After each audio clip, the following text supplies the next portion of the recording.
Ito po, ikalimang salita, kapitong salita, sabi ng ating Panginoon. Habang siya ay nakapagod ng krus.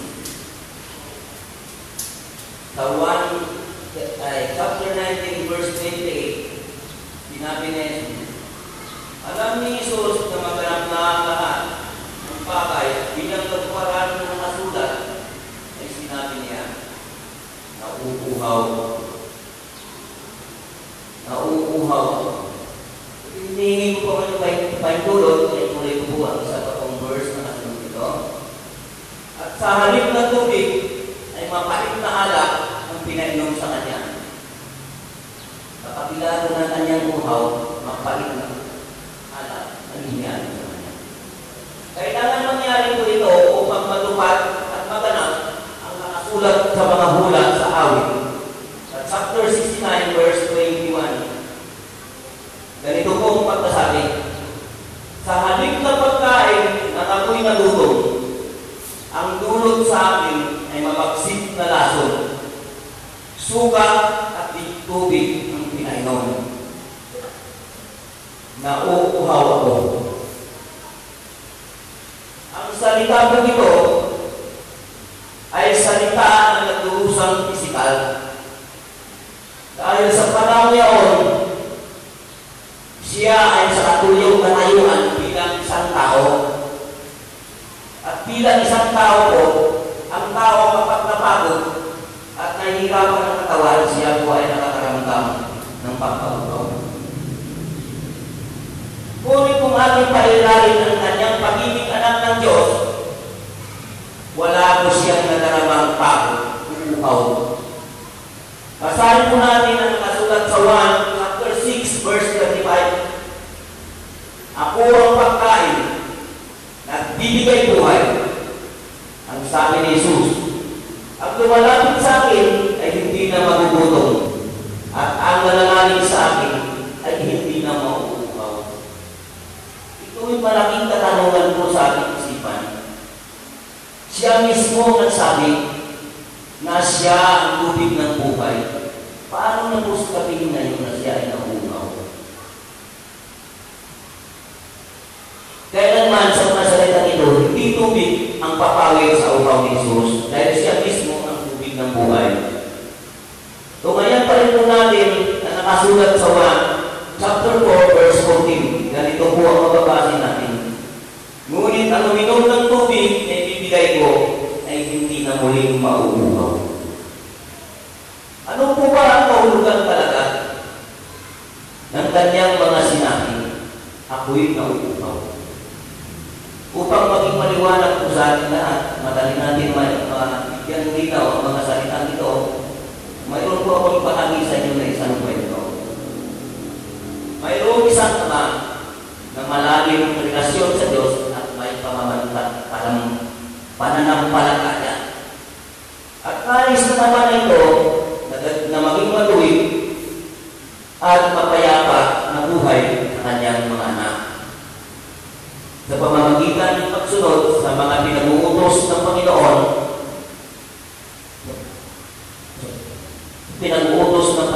Ama. Sa paglipas ng mga panahon, isang-isang naligaw ng landas ang kanyang mga anak. Ang kanyang anak na babae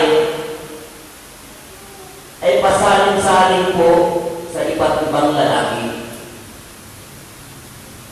At ang iba niya pong anak na lalaki ay naging sugapa sa alak, sa sugal, sa mga bawal na droga. At ang iba pa ay naging mamamagay tao, at ang iba ay naman naging magnanakaw. Sa pangyayari ito, siya ay nalumo at nakaramdam ng pagkahabol at pagkapagod.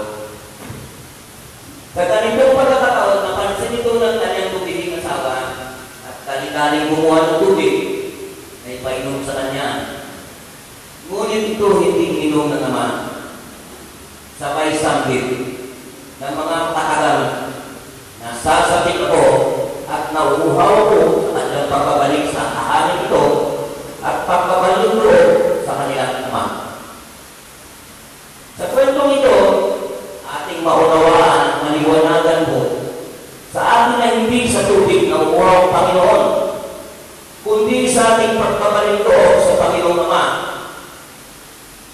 Tayong mga Kristiyano ay may pananampalataya sa Diyos ay nagdidikling mga tupad sa kaluluwa ng pinag-uutos ng Panginoong Ama.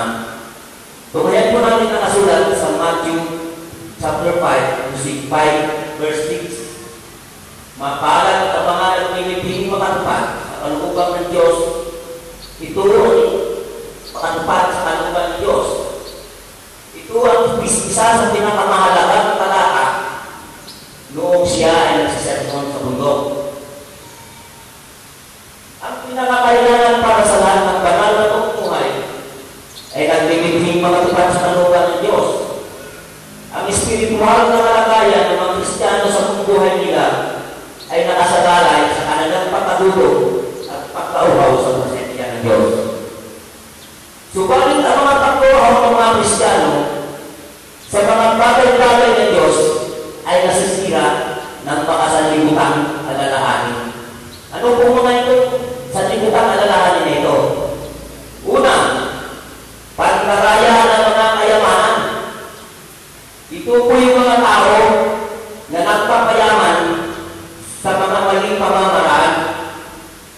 Katulad na lang po ng mga pan sa palengke, yung mga nagtitinda po dyan.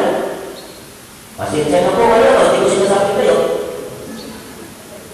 Yung tingkangan po nila, na-adjust nila po, kaya mula po yung tingka na kanilang tinitindan.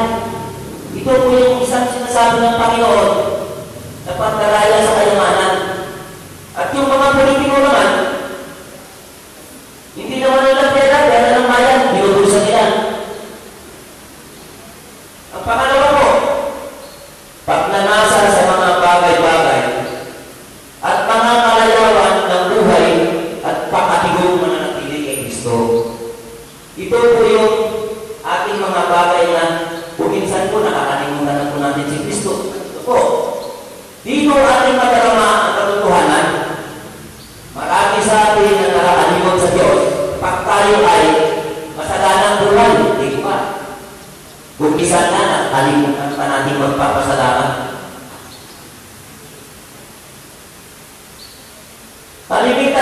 Nakalimutan natin ng Diyos kapag tayo ay masaya kasama ang mga barkada.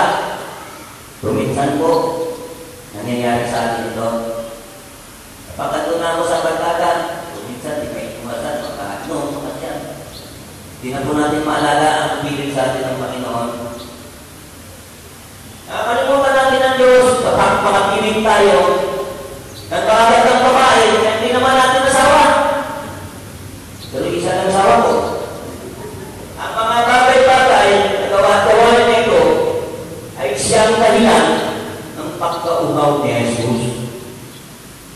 Basahin natin ang Isaiah chapter 55 verse 1. Sinabi ni Yahweh, narito ang tubig, mga nauuhaw.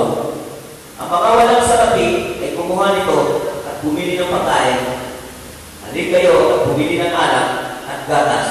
Bumili kayo, ngunit walang bayad. Inadayaan po tayo ng Panginoon na lumipat, lumapit sa Kanya ang lahat ng tao na umuhaw. At ito po'y walang bayad. Hindi po natin ito mabibili sa palengke.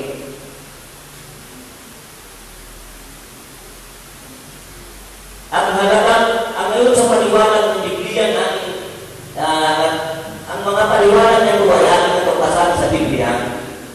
At ganito po ang pagkasabi, ang mahalagang pangangailangan para sa kalungkatan ay isang tunay na espiritual na pagkalutong at pagkauhaw sa kapakawalan at sa tamang ugnayan sa Diyos.